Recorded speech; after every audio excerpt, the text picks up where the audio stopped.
একটা ছেলে ছিল যে কখনো কাউকে নিয়ে এত সিরিয়াস হয়নি, আর একটা মেয়ে ছিল যে সব সময় বলতো মানুষ শেষ পর্যন্ত ছেড়েই যায়।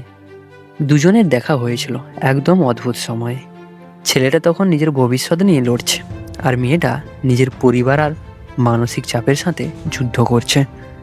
তারা একে অপরকে ভালোবেসেছিল, সত্যি ভালোবেসেছিল, কিন্তু একটা সময়ের পর তারা বুঝতে পারলো ভালোবাসা আছে, কিন্তু একসাথে থাকার মতো সময়টা নেই। সবচেয়ে কষ্টের ব্যাপার কোনটা জানো? তারা কেউ কাউকে ঠকায়নি, তবুও একদিন তারা আলাদা হয়ে যায়। তোমার জীবনেও কি কেউ এমন এসেছে যাকে তুমি খুব ভালোবেসেও ধরে রাখতে পারোনি? কিছু মানুষ জীবনে খুব হঠাৎ আসে, কিন্তু অল্প সময়েই মনের সবচেয়ে কাছের মানুষ হয়ে যায়। কিন্তু সমস্যা ছিল একটা, তারা দুজনেই জীবনের এমন একটা ফেসে ছিল যেখানে ভালোবাসার থেকেও বেশি দরকার ছিল স্থিতি। ছেলেটার কেরিয়ার ঠিক হচ্ছিল না, নিজেকে নিয়ে নিরাপদ ছিল না, আর মেয়েটা প্রতিদিন পারিবারিক চাপের মধ্যে ছিল। তারা একে অপরকে ভালোবাসতো, কিন্তু ধীরে ধীরে রিলেশনশিপটা শান্তির বদলে চাপ হয়ে যাচ্ছিল। কারণ কখনো কখনো দুজন ভালো মানুষও ভুল সময়ের কারণে একে অপরকে কষ্ট দেয়। আগে যেখানে ঘন্টার পর ঘন্টা কথা হতো, এখন রিপ্লাই আসতেও দেরি হয়।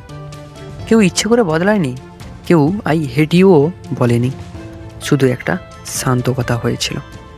মেয়েটা বলেছিল, আমি তোমাকে হারাতে চাই না, কিন্তু এভাবে আর পারছি না। ছেলেটা অনেকক্ষণ চুপ ছিল, কারণ সে জানতো মেয়েটা ভুল বলছে না। কখনো কখনো মানুষ রিলেশনশিপ ছাড়ে না, মানুষ ছাড়ে কারণ তারা ক্লান্ত হয়ে যায়।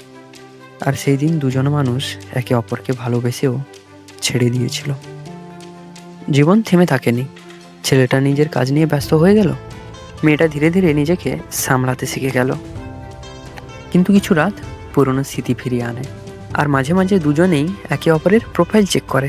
সময় যাওয়ার পরে ছেলেটা একটা জিনিস বুঝেছিল, সঠিক মানুষ মানেই সবসময় চিরদিন একসাথে থাকা না। কিছু মানুষ আসে আমাদের বদলে দিতে, আমাদের ম্যাচিওর করতে, নিজেকে বুঝতে শেখাতে। হয়তো তারা আমাদের জীবনে সারা জীবন থাকে না, কিন্তু তাদের ইম্প্যাক্ট সারা জীবন থেকে যায়। হয়তো তোমার জীবনেও এমন একজন আছে যাকে তুমি এখনও মিস করো। যদি সুযোগ পেতে, তাহলে কি তুমি সেই মানুষটার কাছে আবার ফিরে যেতে? কমেন্টে নিশ্চয়ই জানিও, আমরা সবাই তোমার জন্য অপেক্ষা করছি। আর যদি ভিডিওটা ভালো লেগে থাকে তাহলে একটা লাইক এবং সাবস্ক্রাইব করে নিও, কারণ প্রত্যেক রবিবার এই চ্যানেলে নতুন নতুন ভিডিও আসে। শোনার জন্য ধন্যবাদ।